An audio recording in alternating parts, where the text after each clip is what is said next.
ॐ श्रीगणेशाय नमः। श्रीनारदुवाच प्रणिन्मयं शिरसा देवं गौरीपुत्रं विनायकं भक्तावासं स्मै नित्यमायुकामार्थसिद्धये। प्रथमं वक्रतुण्डं च एकदन्तं द्वितीयकं तृतीयं कृष्णपिङ्गाक्षं गजवक्त्रं चतुर्थकं लम्बोदरं पञ्चमं च षष्ठं विकटमेव च सप्तमं विघ्नराजेन्द्रं धूम्रवर्णं तथाष्टकम् नवमं भालचन्द्रं च दशमं तु विनायकम् एकादशं गणपतिं द्वादशं तु गजाननं द्वादशैतानि नामानि त्रिसन्ध्यं यः पठे नरः न च विघ्नभयं तस्य सर्वसिद्धिं करीं प्रभु।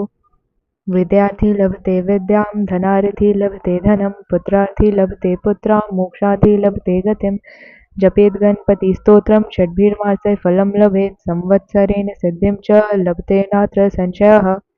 अष्टाभ्यो ब्राह्मणेभ्यश्च लिखित्वा यः समर्पयेत् तस्य विद्या भवेत् सर्वा गणेशस्य प्रसादतः। इति श्रीनारदपुराणे सङ्कटनाशनं नाम गणेशस्तोत्रं सम्पूर्णम्। ॐ श्रीगणेशाय नमः।